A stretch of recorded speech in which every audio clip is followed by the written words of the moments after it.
out of time. The third thing I wanted to share is how to build power. You want into power by encounter. You sustain power by hunger. That's the move of the Spirit. But there is a way to build power. But we don't have time. I would have shown you the way to build the 4 different kinds of power, so you will know what men do.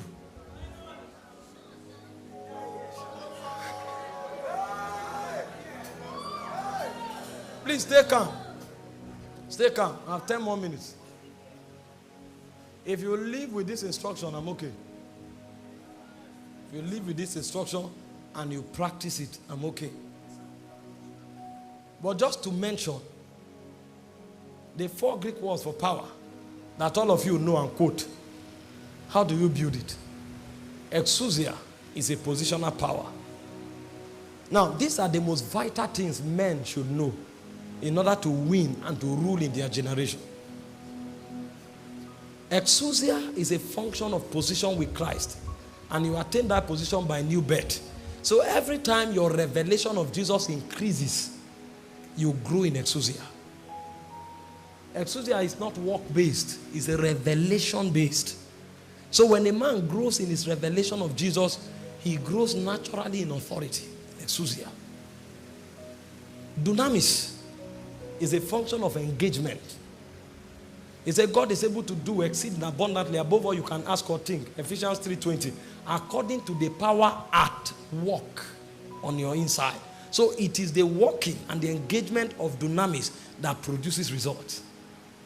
And the way you engage dunamis is by praying in the Holy Spirit. So every time you pray through, you discover that the power to cause changes is activated. But you see, if you stop at that level, you will come for a meeting, pray for the blind, their eyes will open. The next blind man you see, you'll be afraid. The reason is because you generated enough power to cause that change, but you don't live there. So you need another wisdom to handle the other 2 kinds of power, called ischus and kratos. Ephesians 6:10, they say, be strong in the Lord and in the kratos of his ischus. The way to build kratos and ischus is to be strong. So those ones are not momentary, they are continuous. So while you build dunamis by praying through, you build kratos by praying consistently. So a man can pray for 10 hours and generate dunamis. But if he wants to generate kratos, he may need to pray for 5 years. He may need to pray for 4 years. And when he has built kratos, he is strong already in the Lord. He doesn't need to prepare to do things. He has become a prepared man. Because there is a bank of energy in his spirit man. And a man builds ischus, not just by a revelation of Jesus, but by living perpetually under the authority of Jesus Christ. So Jesus says moves, he moves. Jesus says stops, he stops. When he walks under authority for a long time, that authority is now invested in him. He becomes the embodiment of that authority. That's the man that has ischus. So ischus is superior to exousia, and kratos is superior to dunamis, because you generate dunamis for momentary purpose, but you generate kratos for daily living. You generate exousia for momentary purpose, but you generate ischus for daily living. Ischus and kratos are stamina. This is how men win. So they wake up in the morning, they say, it's done. Somebody shared a testimony. A witch struck him, and then he went into coma. And then in coma, he saw himself in a big pot that was covered, struggling to come out, and he couldn't come out. The wife now went to Dr. Paul and Enche. And when he narrated the story that the husband has been in coma, they are trying everything, it's not working. Dr. Paul just said, I command that pot to break. Where the man was in the pot, he said he saw lightning from heaven, scattered the pot. The first question is, how did he know the man was in the pot? And then by what means did he generate thunder in the spirit realm? It didn't happen in the natural. So when men are doing things in the natural, they are throwing bows and arrows, lightning and thunder in the spirit realm. And the pot shattered, and instantly the man came out of coma. And the man came to narrate the story. How that the thunder struck. Dr. Paul didn't go to pray and prepare for a meeting. There was enough kratos. So if he speaks, he resonates in the demonic realm.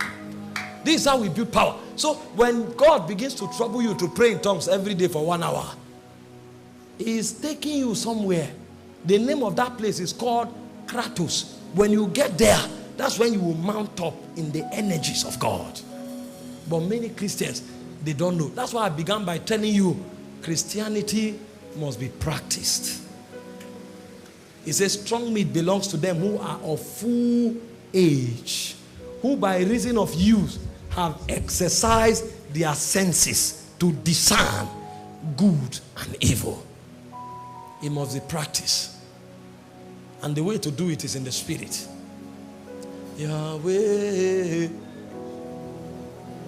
Hey, hey, hey, Yahweh.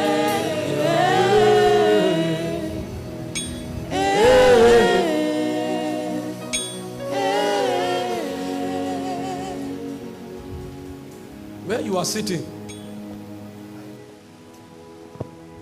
just tell the Lord now. Some of you, you need encounter. Some of you, you need hunger. And some of you, you need consistency to build power. I assure you, if we go through this congregation, your manifestation is hinging on one of these three things. Most of you have never had any tangible encounter, so you don't believe the spirit things. You don't believe in spiritual things. Some of you, your hunger for God died many years ago. So even the things you knew and handled, you have lost them. And some of you, even though God is talking to you, there's no stamina, there's no energy to bring forth. If these three things can be actualized, from among us here, generous, I mean generous, we rise for this generation. I don't know which is what you need, but ask the Lord now. I want to pray for in the next 5 minutes. Ask the Lord. If it's an encounter you need, you will have one. If it is stamina, you will have it. If it is hunger, you will have it. I release the sound of the heaven, the sound of creation. Shine,